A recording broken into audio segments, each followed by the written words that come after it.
Well, I swear Zahir was just there just now. All right, well, CJ is back, and the ref is making an appearance as well. How are you guys doing? Current gun my man or something. You say what? When? I asked how the guys doing. Yeah, we have. Yeah, I got quite a few while actually. Easy. You guys ready for the weekend? Yeah, Um, some stuff. alright to Yeah. get some quality sleep here. Ref is ready Rap to is get ready to sleep for get. the weekend. All right, so Alright something. to get some. Alright to get some quality sleep because the kind of stress I've been through over the past week and a half, I need a break. I totally So agree. then you need a break. You notice my jersey is white, right? You surrender, you give up. I'm waving the white flag over the whole damn season already. And I telling Chad we need to start doing some live watch alongs for the women's team, boy. So we start to give the women the flowers. Yeah, we're gonna get into that later on tonight for sure, though. Zahir, are you ready for the weekend? I ready for Sunday. You ready for Sunday? What's going on Sunday? What is this all going on there? Sunday is Diwali, so I Diwali, know guys. my Right. Come on, Darren. Yeah, Come yeah, on, yeah. Darren. I tell you, I tell you, I tell you, I tell you, I need sleep. I need sleep. I Ah, missed. this I is tell this you I, what, thing. I missed that. What going on Sunday again? Oh, Sunday is Diwali. Diwali, the Hindu Oh, festival of Diwali. light. Oh, okay. Well, Yeah. happy is Diwali or Diwali? Diva, Diwali. ba. Well, you can say Diwali, Diwali, Deepavali. It's different ways. Yeah. All All right. Well, different pronunciation. I will say happy Well, I tell you Diwali what, to everybody that's celebrating Diwali this weekend. So, thank but you. Everybody is ready for Diwali, but I don't think Diwali ready for CJ Drip Boy. Whew. See some Mm, pictures. mm, They, you mm. got you got to raise your volume a little bit on Zahir, just to let you know. Yeah. I see Yeah. some pictures of CJ yesterday, Papa. Whew. Oh GQ yeah. model, innit? Oh yeah. Hey. CJ Shah Rukh Khan, boy. Yeah. Yeah. Oh Lord. Yeah. Gotta do it, you know. Well, there's the second session of Are You Ready for the Weekend? And yeah, just to echo what Ref said, based on the week I had just now, it wasn't as bad as last week, but for some reason, when yesterday Thursday hit, I was like, yeah, I hope this weekend start tonight. But we here now, and boy, other than football and podcasts, I can't think of anything I can do this weekend. Actually, no. A lot of people at work who don't even watch football have been asking me if I watched the Beckham documentary, and I have not watched that as yet. You Oh, need to So I same check could, it out. actually.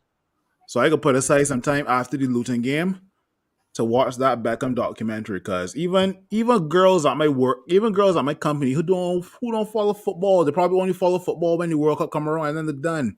They say they watched the Beckham documentary and it was so good. So I'm like, okay, Mhm. I'll watch it this weekend and see what's going on. And you guys watch the Beckham documentary? I didn't Yeah, watch yeah. that yet. I kind of No, catching up on some stuff. I'll tell you, I'm giving you a little tiny little spoiler here, right? A lot of the second episode is focused on what happened to David after that red card in the 1998 World Cup, Okay. Yeah. right? And let me tell you something. You see these crybabies we have playing football now, who want to talk about bad treatment and rough treatment, and their mentality so fragile they can't handle a little offbeat tweet on their socials. Those guys would have committed suicide if they went through what David Beckham went through. I'm telling you, it got Well, level I nasty I and will I will watch it this weekend. So don't spoil it for me. But nah, ain't telling you, it's other than that. what the topics that I was asked for today by President Chad, I was literally trying to think of what we can talk about, right? Um, and by the thumbnail, it was Ten Hag, Rashford, and Arteta. right? But Arteta has on a wig. Arteta looks like a Karen, and this Sorry. is based on Oh yeah, Arteta um, throwing a tantrum after the Newcastle game or after the Newcastle result. We're not gonna start with anything Man United related. We can start with that there first, right? So it's funny that we got the ref here now. So you already know what's going on. Uh, Yeah, let me just channel my switch trainer thoughts there a little bit. Ref, you using the Android? What's up? You using the Android? Yes, the superior device, the superior platform. No, don't get me wrong. I got one as well too. But StreamYard had mentioned. Actually, let me meet you. Let me meet you and talk. StreamYard had mentioned before I come onto the platform to go live, anybody who's using an Android cell phone will have to do one of two things: switch to a laptop or put headphones in the phone. Right? Don't worry, CJ and Zahir ran into it before the start of the show. yeah. Right? So I'm telling you the exact same thing. So I can have you on mute for now. And you could choose to get headphones for the cell phone or you could switch to a laptop, right? But if you choose not to do that, I will just unmute you, but I will mute myself, right? I'd rather you get headphones. But here's what's going on. We saw last weekend the only two teams that were unbeaten in the Premier League were Arsenal Football Club and Tottenham Hotspurs or whatever, right? Sunday, Newcastle versus Arsenal, St. James Park. The result: Newcastle won, Arsenal 0. But it was a situation where people were not talking about the result. People were talking about the decisions that went down through VAR.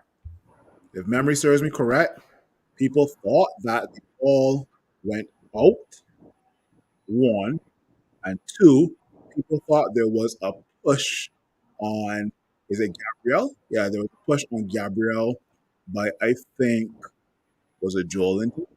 I can't remember, but there was a push on Gabriel, right? There were about three times or twice that the referee had to, or VAR had to be come into play with regards to the ball going out and the push. And I think if somebody was offside as well too, right? Um, my main question to you guys is: I don't know if you watched the game live, but what did you think about those decisions leading up to giving Newcastle the goal? And maybe factor in Mikel Arteta's post interview where he says, I feel sick and that the level of decision making in the EPL, people should be ashamed to call this the best league in the world. So I can leave Ref to last because I guess he is the official. You're FIFA certified. Ref, nod your head. You're FIFA certified.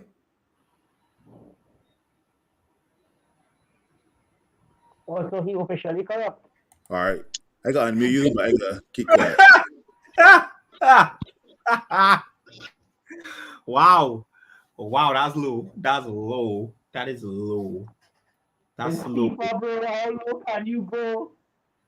No man, don't do that. Don't do Ref, don't do if you want to unmute yourself, by all means, I can mute myself though. Or you don't want to say anything yet. Ah, Okay. boy. Let I me know let you me come up with that. let's bear in mind that it was the words of Zahir that said that, not me. Okay. Yeah, not me. I Let me I get let me get through CJ and Zahir's thoughts on, I guess, Mikel Arteta's tantrum, and then also the decisions leading up to the goal for Newcastle. Was it a goal? Was it not a goal? I don't give a shit. It's Arsenal. You guys tell me. But from the picture I saw, I didn't watch it live. From the picture I saw, like you do know that when people post up pictures, images, footage, it's very subjective because just like the VAR, they can just give you an angle that supports their argument, right? But I think given the legitimate grosses that our club has had in practically every single Premier League game that we've played this season, we've seen Arsenal have legitimate grosses. Liverpool has had legitimate grosses. There have been goals that City have been given that should not have been given. And it's not just in the EPL, we're seeing it filtering over into the Champions League and the Europa, because Liverpool were really hardly done by yesterday in their game against Wolves.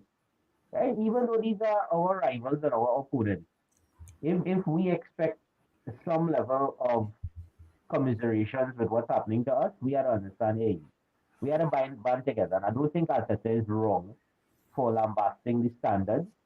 I think that the referees, the what is it, the PGMOL or PMGOL, whatever it is, Howard Webb is heading there, they need to take a huge L on this season because they went through so much training every year. They're reevaluating the rules, they're reevaluating this, they're reevaluating that. And yet we are still seeing decisions being made that are absolute crap. At least this season, I have seen a couple of times where referees who clearly made errors were demoted to lower division. So let's hope that that is something they can get a rein on because here it's really affecting the standard of football that's going on in the EPL and why. CJ, talk to us. Um, what's your thoughts on the whole maybe Mikel Arteta tantrum? Um, it's Arsenal, so you don't care, or was there some sort of like push? Was it the right to give the goal?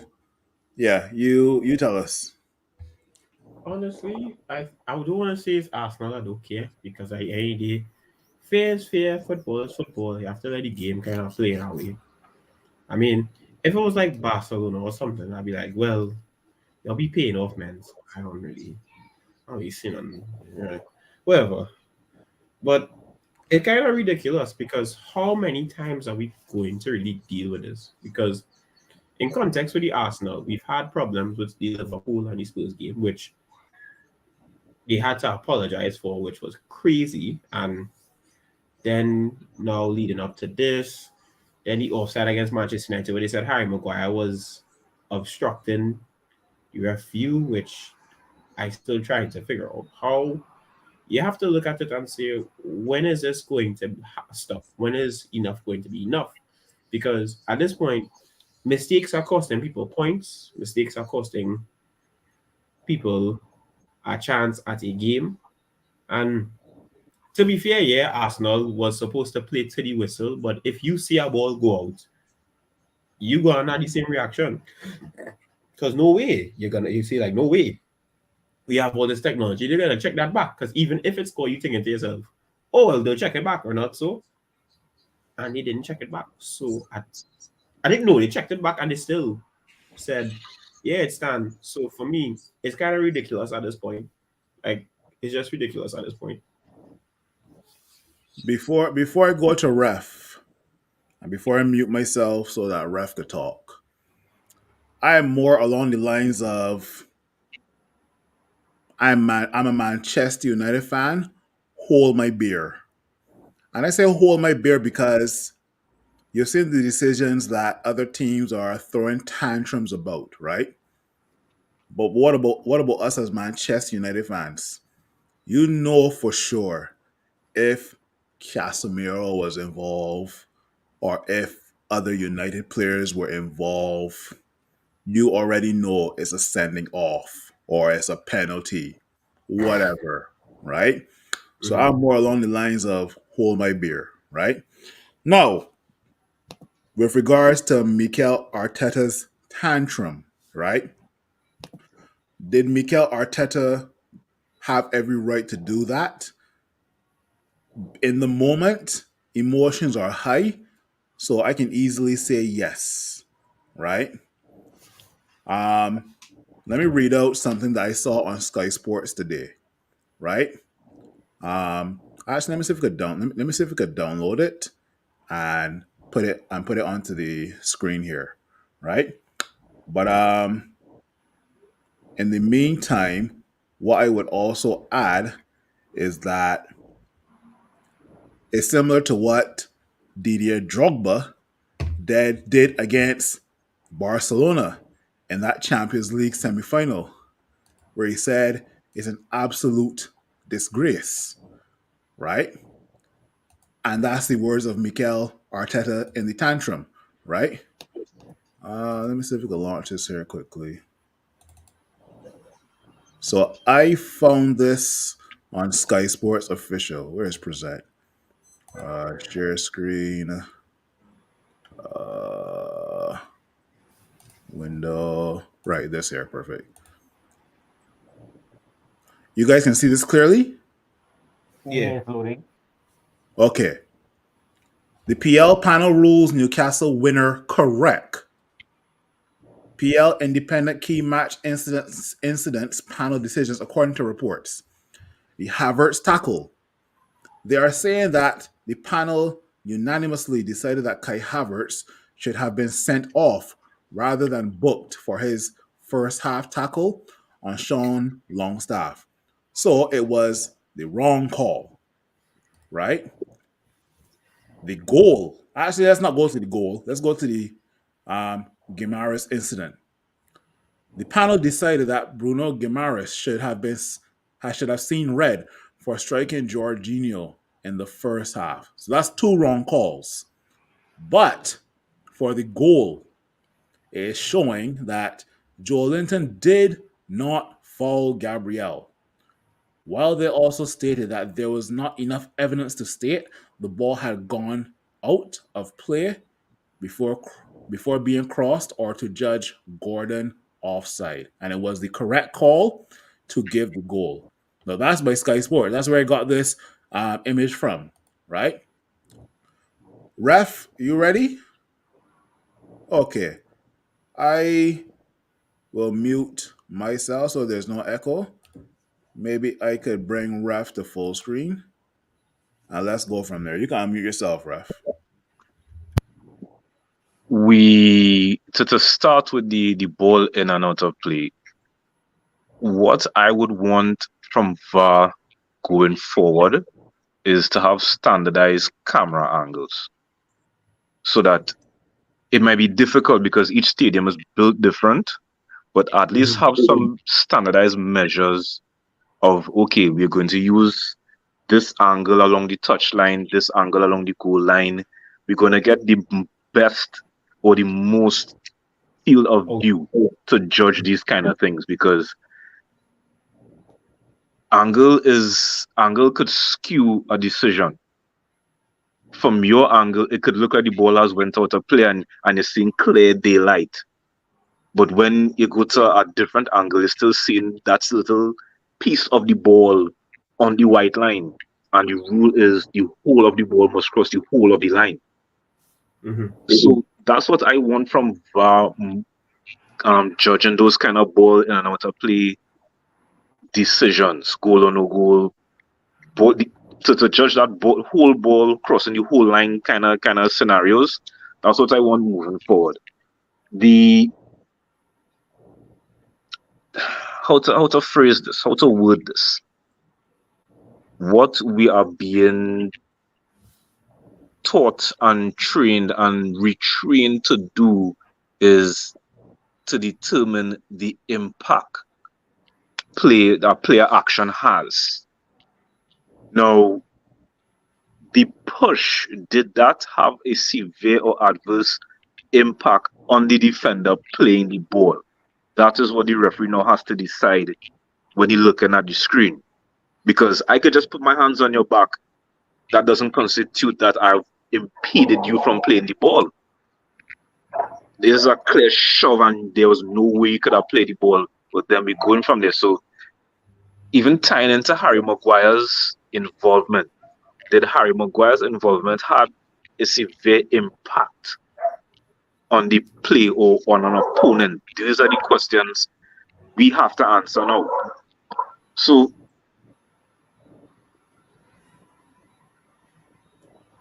Oh, oh.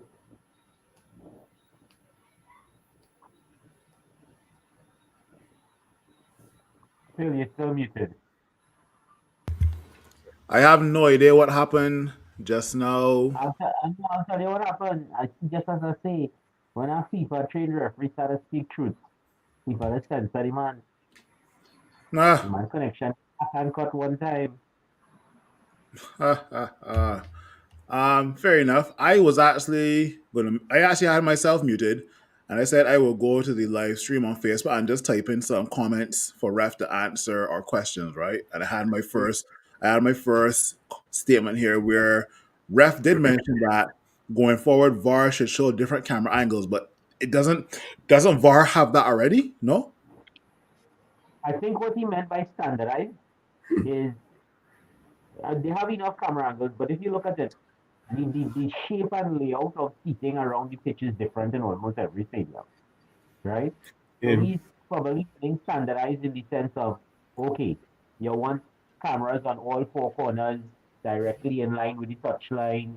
You want a camera directly behind each goal or directly in line with the box, standardized things like that.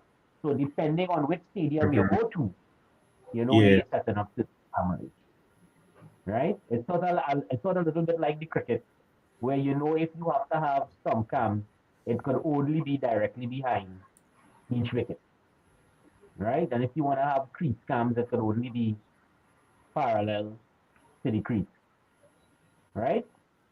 So that is, I guess, that's where he was going to. He's back on, so maybe you can take it away Ref, you're from back. there, I guess. Okay. I you're muted right now, but you think I don't know if there'll be any echo if I started back talking, but when I mute myself, I'll write some comments in the Facebook Live and I'll bring them onto the chat and you tell me if you can answer them or not, right? So I'll put you back onto solo screen and I had I had this first comment here that obviously I made, right? So I don't think it has enough because enough is not a matter. It's not a. You can't put a number behind that. You also need quality angles.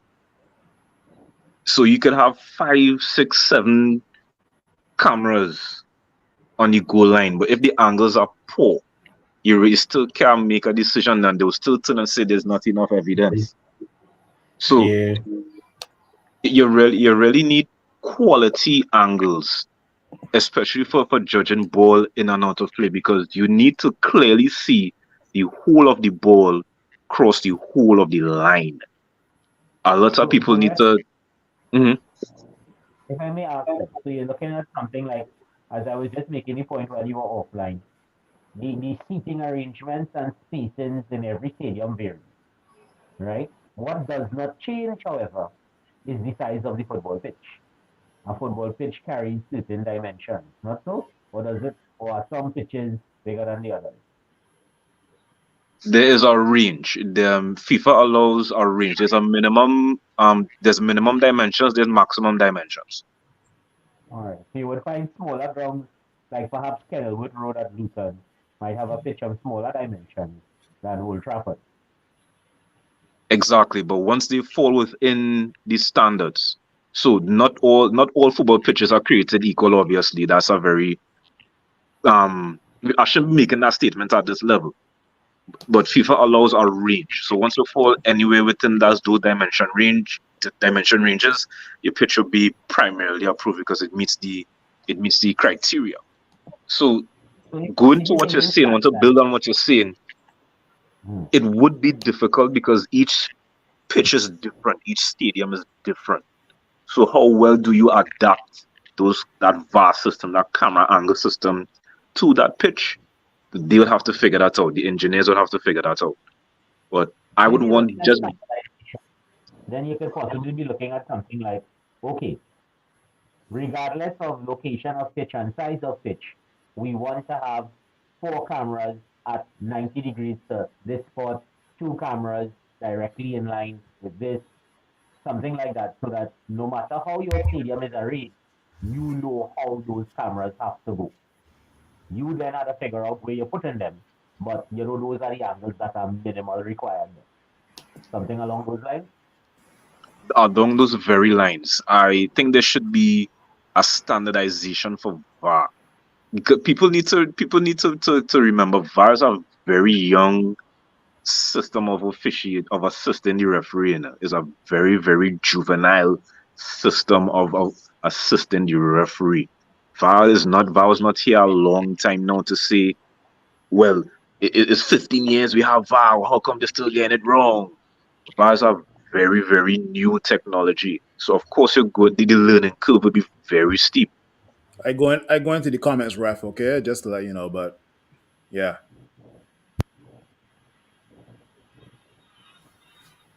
Maybe. Um, yeah. But feel free to answer the comment that comes up when you get a chance. Two things. The position of the camera relative to the line. Okay, because now the touch line, which is the longer line, you need to have at any point at that line, you need to pick up where that ball is to see the whole ball cross the whole line. So let's say a bird's eye view could be applicable there. For the goal line, you need a camera angle that could catch the ball clearly going over the line because you have the net to deal with, you have the goalpost to deal with. So I would think it's a combination of all those questions that would define the better image to use.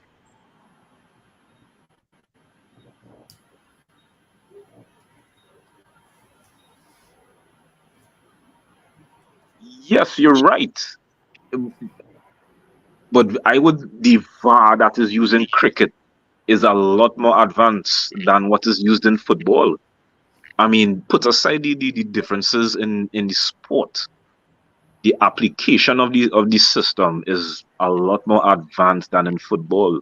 They've been using the Hawkeye technology a long time now. And on top of that, they have dedicated cameras for each aspect of the replay system in cricket, right? So what somebody I had seen a video clip recently of somebody at this current cricket World Cup explaining how video footage is going down and what's going on and how many cameras they have with 40 something, 50 something cameras stationed around the ground and all the scenes running into a control room. And there is that when you hear the umpire, the third umpire asking and he's saying, director, can you bring up this shot? Director, can you bring up that shot?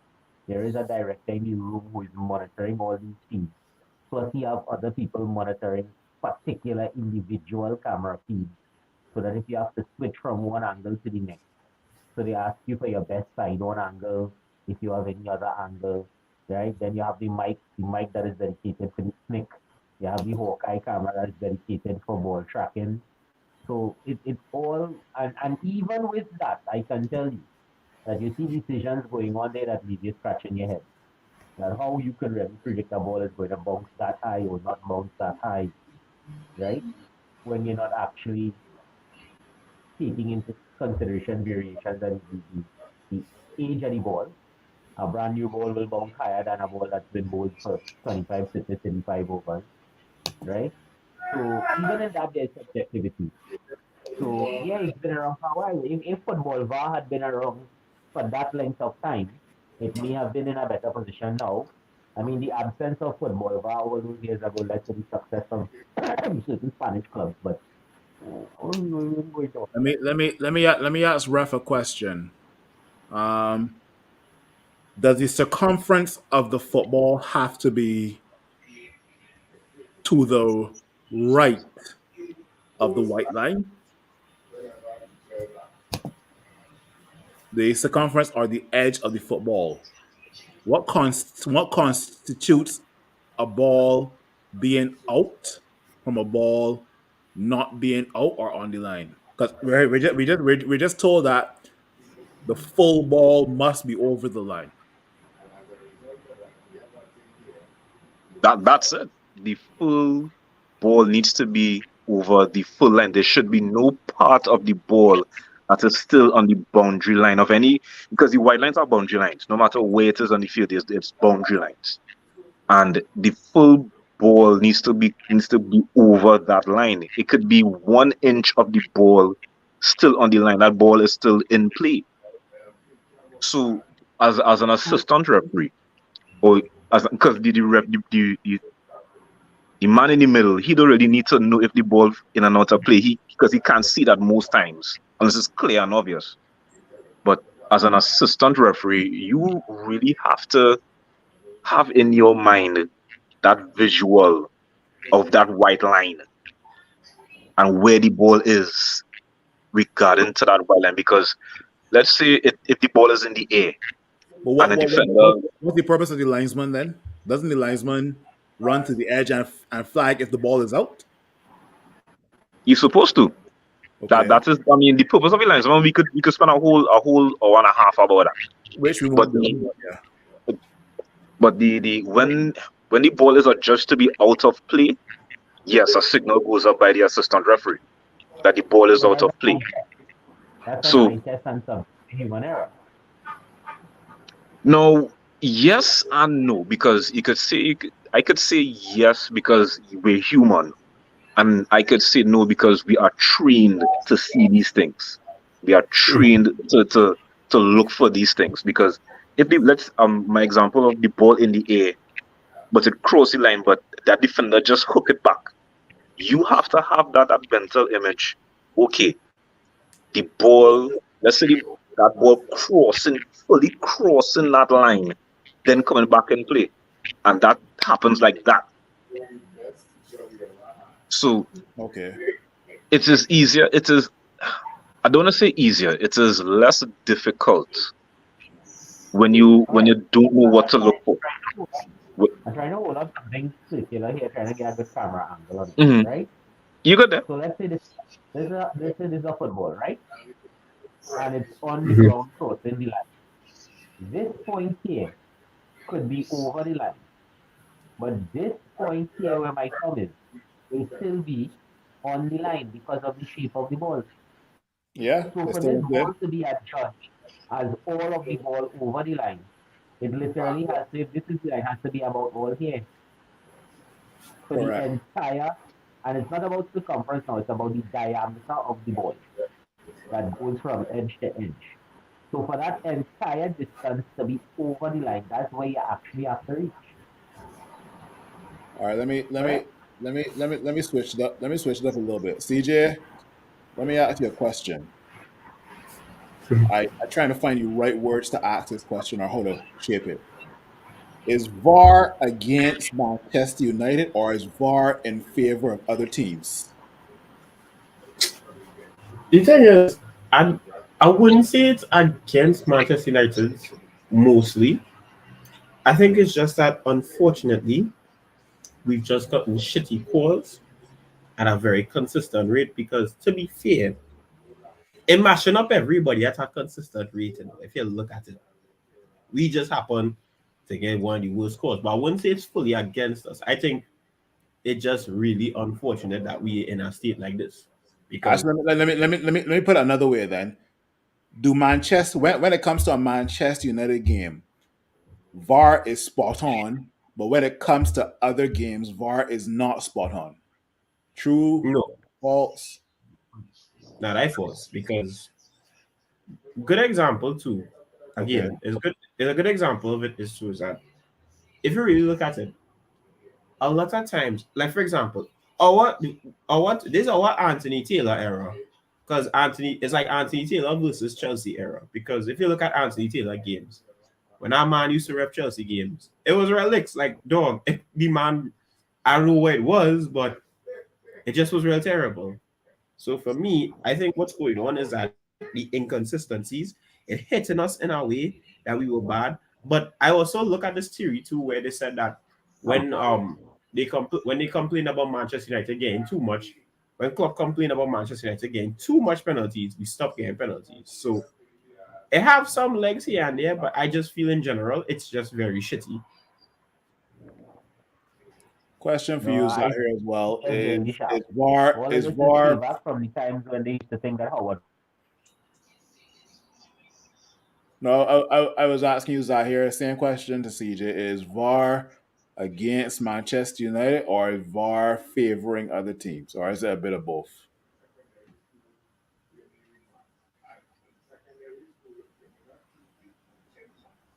Does I hear you there?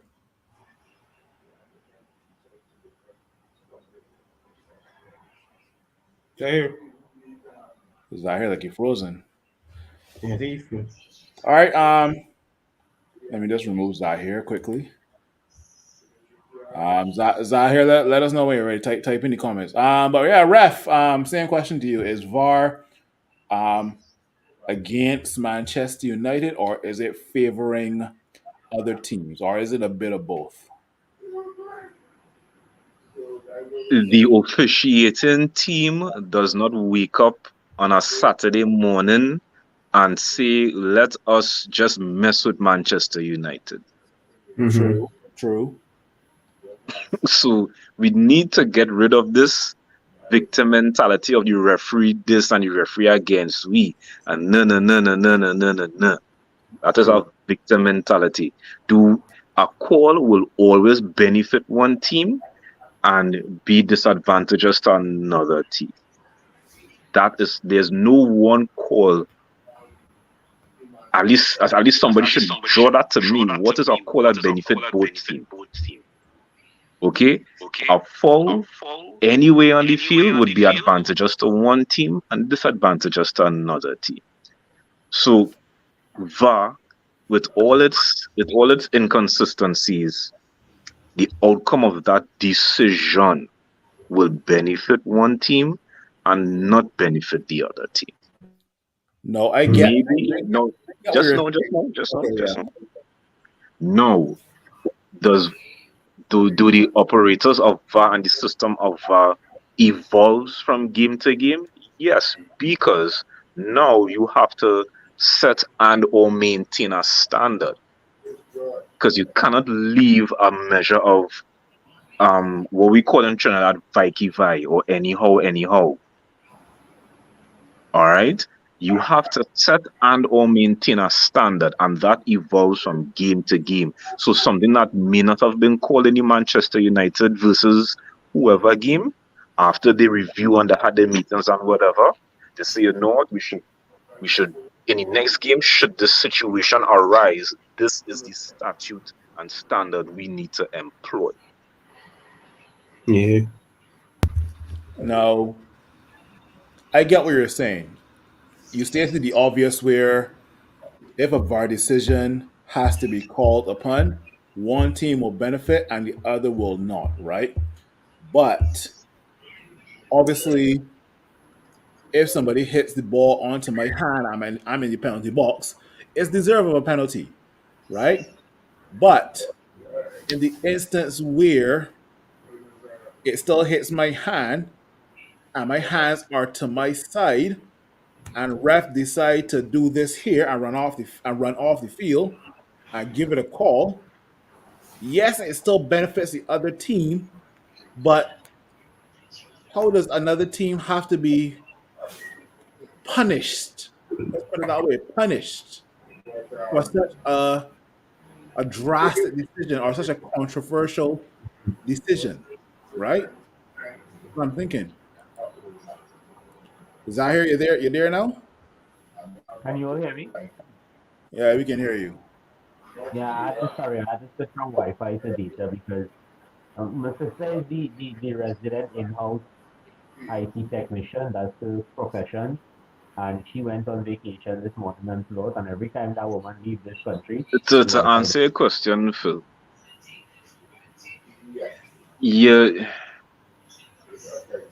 have to not you have to, but be open to this train of thought. You need to break down the offense, whatever the offense is that VAR needs to be called in for, and in breaking down that offense, you need to adjudicate or determine what was the impact of this transgression in the law of the game with the handball. Now, let's say your hand at your side but it's as an unnatural position. Now your hand could, this is at my side here, but it is in an unnatural position. And the ball hits here, penalty. So you need to one break down the offense first, not just go straight to well the VAR say, because in the VAR protocol they break down the offense and look for if there is an offense in the first place to then make a decision.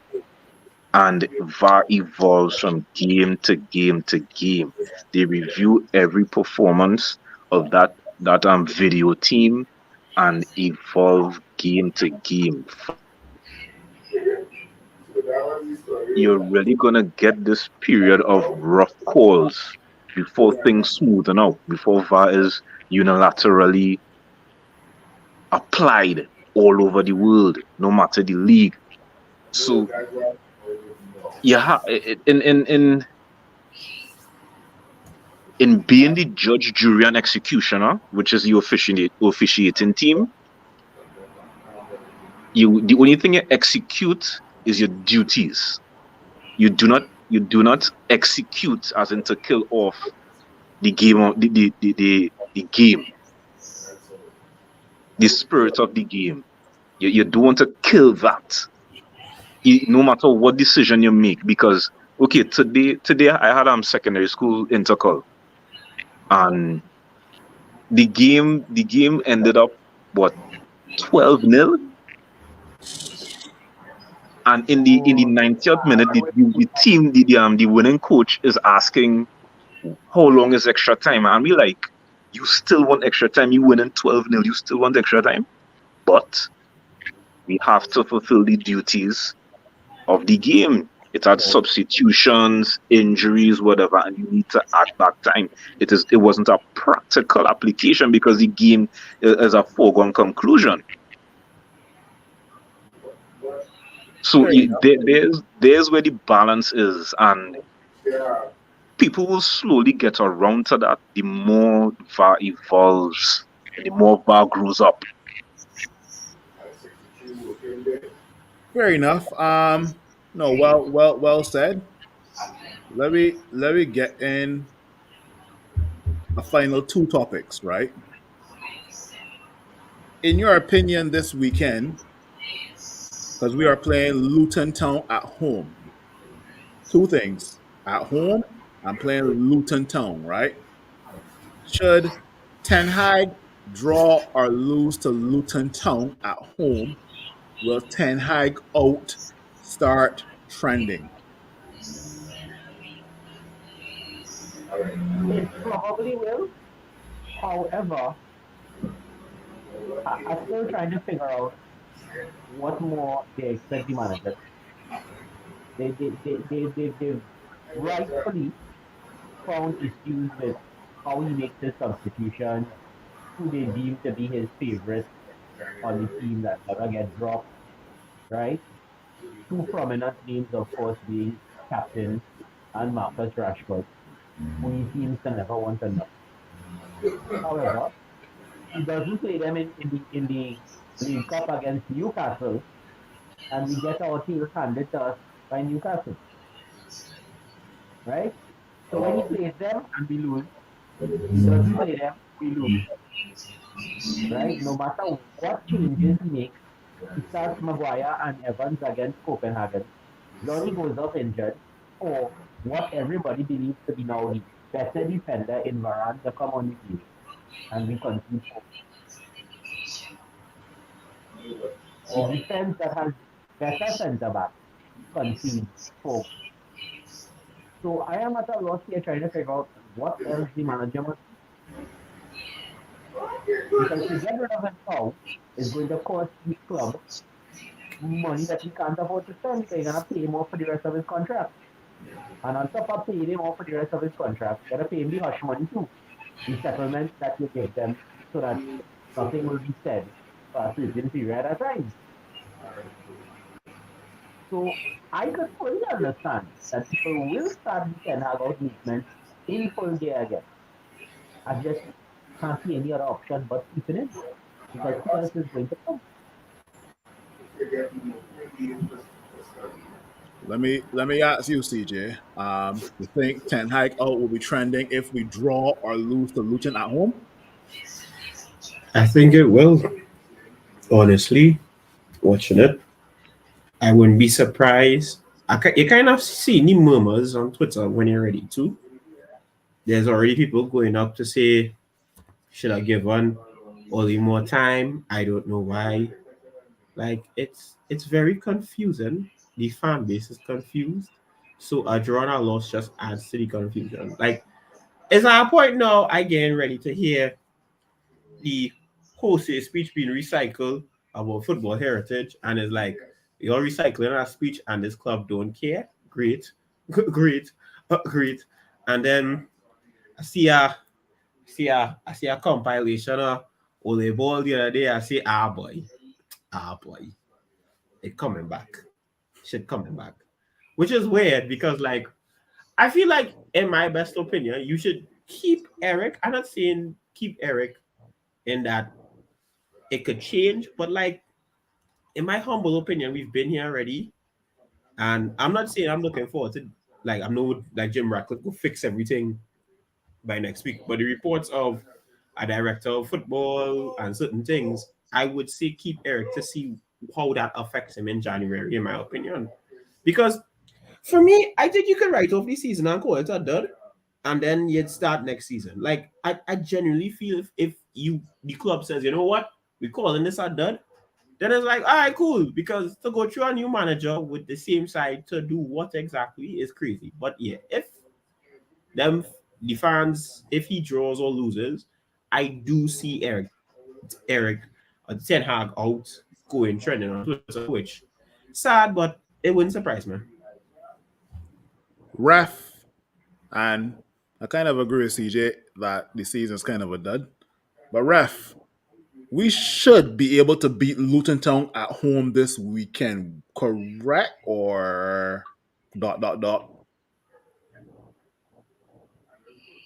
This isn't a referee question. No, this is a Manchester United fan question. So we should be able to beat Luton Town, though, right? If the referee helpful, Ah, I beg your pardon. I beg your pardon. For some strange reason, teams is just find that FIFA Ultimate Pack and rip it open, and you just seeing bare purple and gold cards of these players coming out. For some strange reason, when they playing against United, home or away or on the Savannah, these men is just turning into prime versions of themselves. So am I expecting a win? Historically, traditionally, yes. Talent wise, yes. But my guy, for some strange reason, I'm not gonna be surprised to see Ronaldinho take Trong running down and just beating men from our side and play this superb cross and boom 1-0 because we can't defend shit in the air. But we have the small team bully Maguire, who I mean, again against small teams he does do good. Against bigger teams, I am only accepting a 3-0 victory. Give me 3-0 and more. I want to consider no goals. Not against Luton. If I don't get that, is it possible that Ten Hag out could be trending if a loss of or course, draw? of course, Okay. of course, because putting aside the what's you were looking for. No, putting aside how quickly the fan base turns against managers, we really need to be objective and be like, here, we are not performing to the standards that we are accustomed to, or that we can reach, or that we usually do. So it's either we like CJ said, write off the season and start next season now, or or which I do not want to happen because we will be in a worse position. They say Ten Hag, it was nice and we will put an interim manager, a caretaker manager, and we will be in a worse situation because we still would not have addressed the problem, which is not the manager, it is the players. But the thing with the question is too, like it have people like on next timeline because there's a guy who I talk in the next football group. He's a real fan. He say, but CJ, you could kind of argue that he kind of get his players. I was like, the thing is though, he get his players, but the problem is he didn't get depth. Didn't get depth because it's like you can give somebody what they want, but to be fair, you gotta get them what they also need as well. Because even if you want to regulate, all right, say you want to regulate how the manager does things, right? Wouldn't you regulate him and give him the best ideas from a football in mind? Not so. But the problem is our club isn't run by football in mind. So like it's not to say like he had Paul Mitchell, and you know what the Glazers fine. They say, you know what, we put we hands up or they fix up the football thing and he hang himself. If he hang himself, I'd be like, all right, cool. It ain't making sense. But we've seen this game already.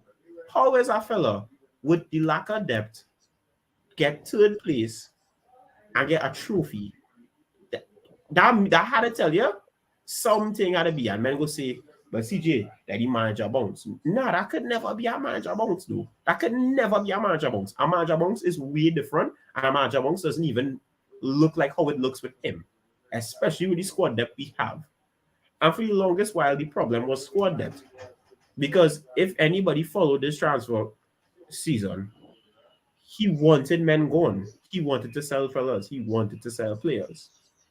So, and then people go say, well, how come they end up keeping? Because they had the manager here say, or they have men who not doing the job and can't keep him, who can't sell certain things. So for me at this point, to say this is managers for wholeheartedly, because yes, some tactics could very much change. He could change tactics.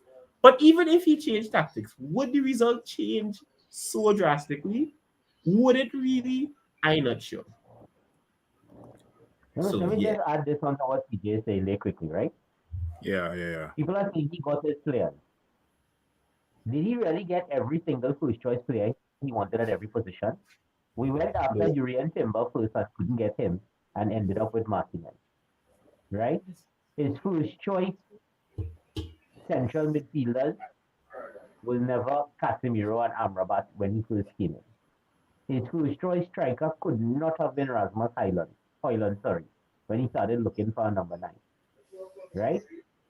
The only player I think, and I am subject to correction here, that he went after as a first choice replacement was Andre Onana to replace David De Gea. Maybe Anthony as well too, Zahir, maybe. Yeah, Yeah. but the Anthony one, he wanted Anthony. Is the difference between getting your player and getting your player when you want your player. Look at what point in the season he got Anthony, how bad that deal went down, and how Ajax sharp us for what we had to pay for a player we could have gotten for half that price if we went when the manager asked him to go for the player. So the decisions that he placed above him always hamper him. The sad thing is, the players he wanted gone because of lack of squad depth. He now has to use this season, and oh, lo and behold, they realized they could play, and McTominay scored some goals, and Harry keeps some clean sheets. So when he tried to get rid of them in the next summer, nah, partner, we are selling them men performance players.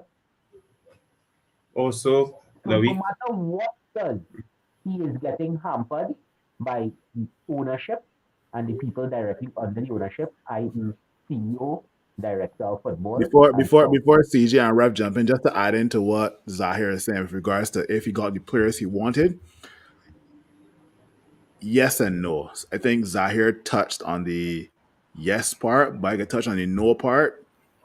He didn't get in Cody Gakpo, Frankie De Jong, and he did not get in Harry Kane.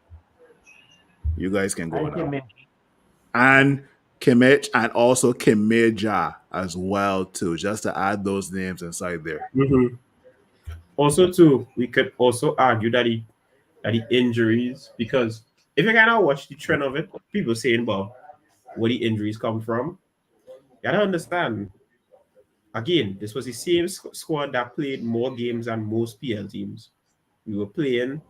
Then we had to play Barcelona in Europa League, and then the same week we had to play Newcastle. 1 week we play in the EFL or FA Cup. Next week we play in a game within that same week, which is the Premier League, and a race for top four. At some point, your body is going to give out. I think I heard news Eric didn't even want to do the US tour and the world tour because he was like, yo, them players ain't really looking like how it looking. And eventually he'll catch up. It is always happening. That TJ. Huh? Wolves spent whole preseason home preparing. We went globetrotting, and Wolves Exactly. hungrier and more sharp than us in the first game of the season. Exactly, because at some point, you remember, you're doing a set of world tours, you're doing a set of traveling that kind of drains the body, because if anybody who's traveled or taken a flight, you do tend to feel tired, you do tend to get lots of jet lag. And it's not an excuse, it's reality, because look at, for example, the quote. When Jose came back to Chelsea and won the Premier League in his second season back, what happened after the third season? Not just on top of losing the dressing room, that side was burned, dog. That wasn't playing no good football. Eden Hazard dropped off real levels. Like eventually you need squad depth. And if you look at men like Jurgen Klopp doesn't make much changes, which kind of affects him to an extent, if you could argue. But he still gets some buys that, hold up the project. It holds up something. And he has players who are already consistently dedicated to the plan. And they weren't really flip-flopping on him because we don't really hear much back now with Jurgen Klopp and players at the same time to us. So it would work for him. But at us, where you don't know who wants to play for United, you don't know who wants to stay, who wants to go. It's about bad.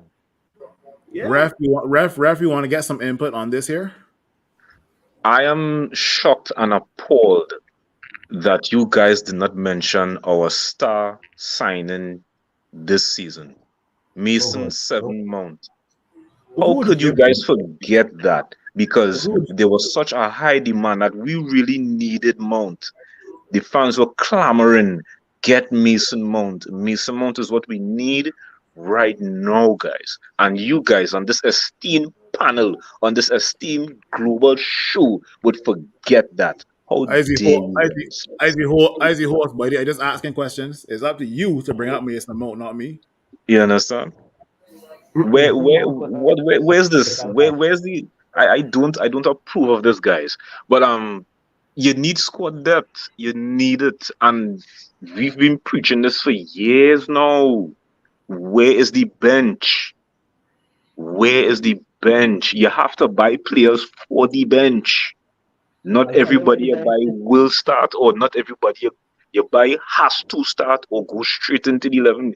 You need a bench. You need supporting cast. Bench coming with Luton Town tomorrow. Thank you. You understand?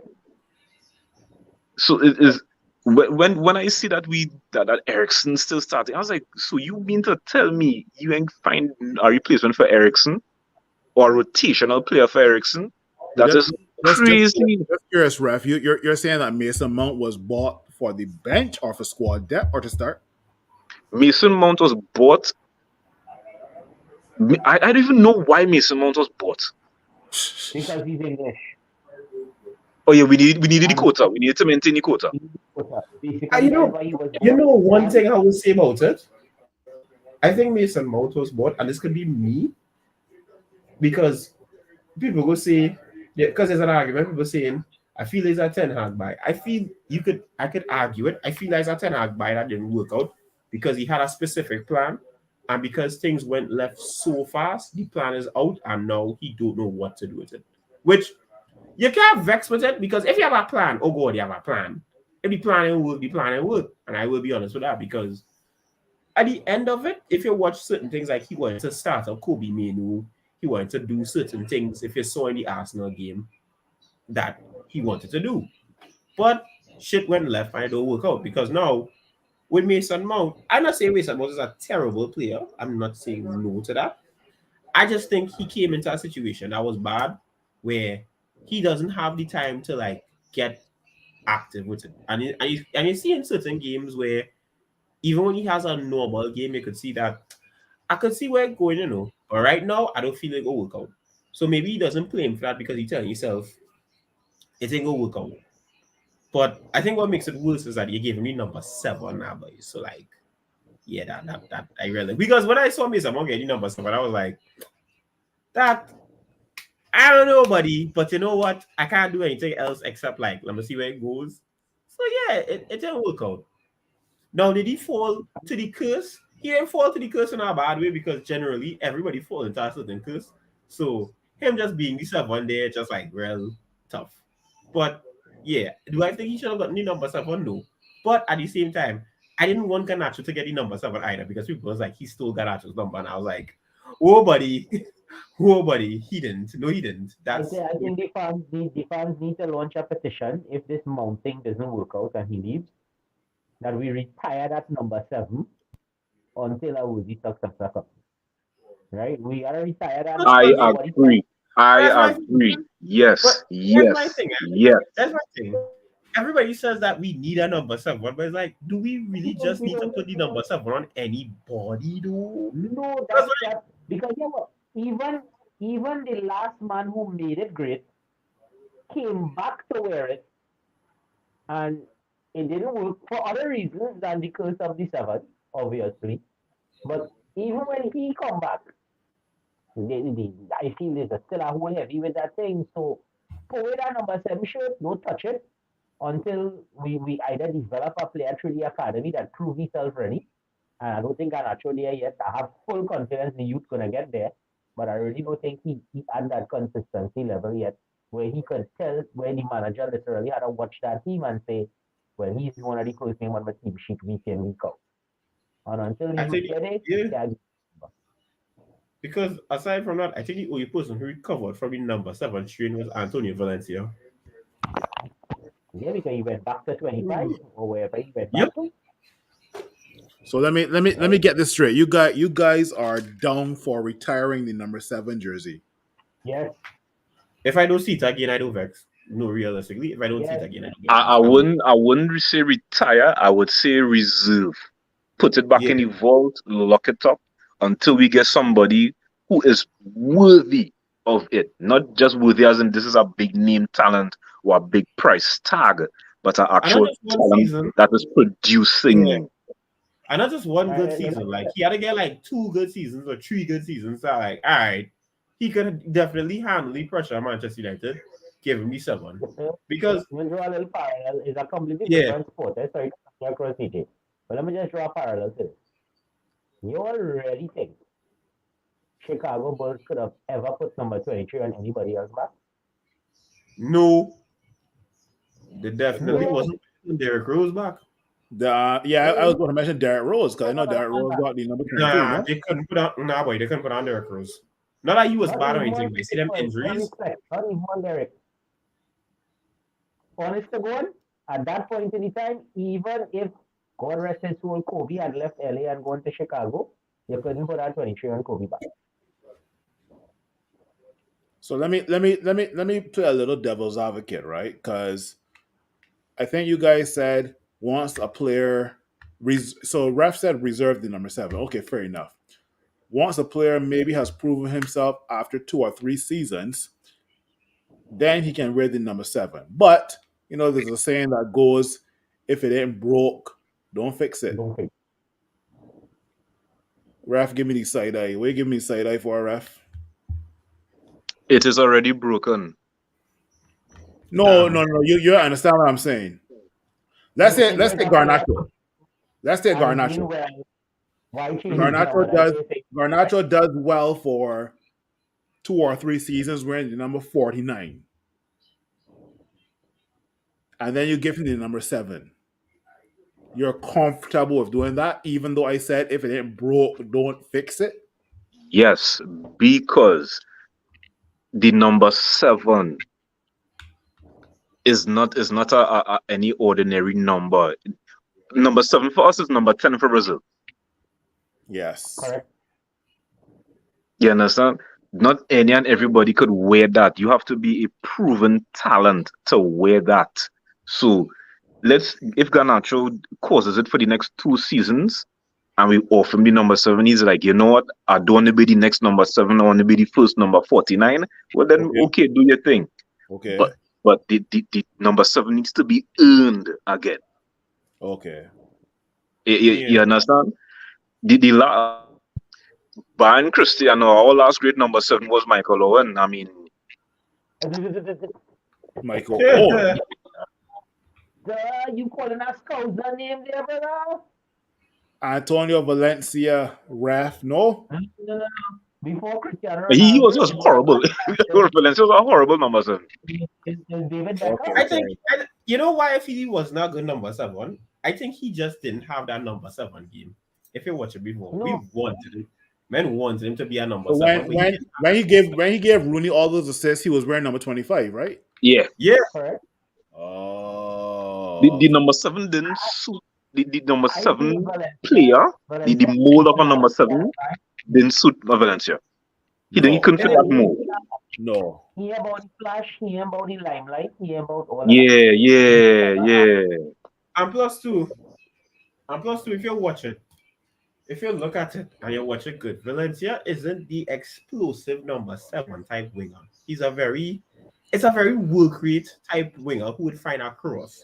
That is why he was able to convert into a defensive player. If you watch it real good, because if you ask me personally, I could, in terms of like that creative from the defensive line, I could do it to Antonio Valencia right now. Actually, it wouldn't kill me. It actually wouldn't kill me, but the fact that we wanted to make a number 7, looking back at it, was crazy. That was very crazy. That was very wild. I mean, so by the process of elimination, our last great ban Cristiano, our last great number 7 was Michael Owen. He was a Ballon d'Or winner. Oh Lord, don't say that. He Right? won the league under number 7. Actually, he won the league under. Come on, guys. Shoot, when he win that Ballon d'Or. Okay. If it's not Michael Owen you're looking for, your best good number 7 for the last couple of years, barring Michael Owen and him, would actually be Memphis Depay, because he kind of started off. What about Edison Cavani?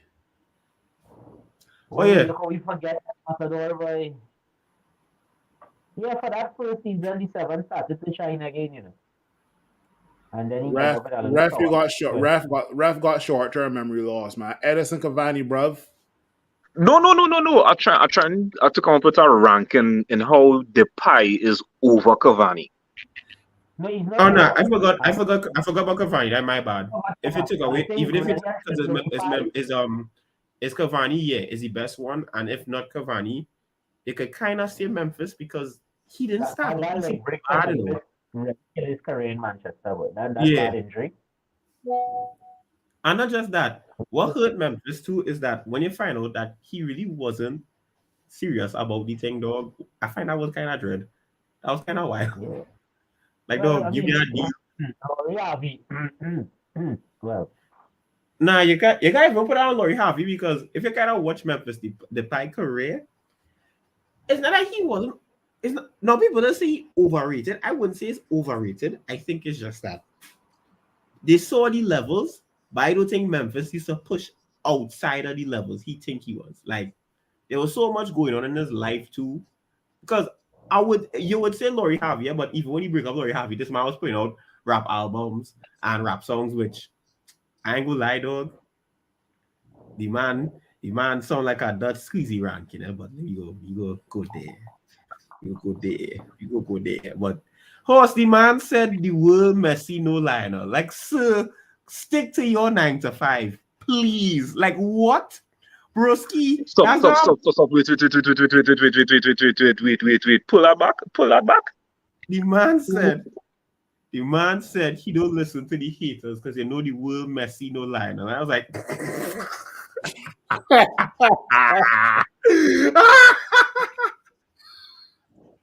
I was like, bro. And this was when he was in This was when he was, I don't know if he was in Lyon or wherever, but I was like, broski, He was at Lyon when he said that. Yeah, he was at yeah. Lyon. I was like, broski, you don't have like a Champions League game to ball with soon, sir. Please stop.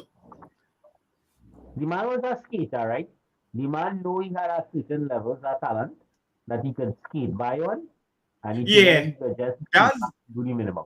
yeah. I actually agree with that because even like when you watched him at Manchester United, it was like the talent there. Like I remember watching some games and I was like, this man dribbled through like two fellas, right? You tell yourself, all right, cool, yeah, winger, pass it. He would not pass to save his life. That man wouldn't pass to save his life. That man would always go for shot. Like, dog, you know, just to be so out of form. Ashley Young come back and bench you. Like, I actually like Ashley Young, yeah, but Ashley Young come back and bench him, man, like, real normal. And people was like, nah, I can't believe you're going to go out to Ashley Young. But, dog, Ashley Young saying more thing, though.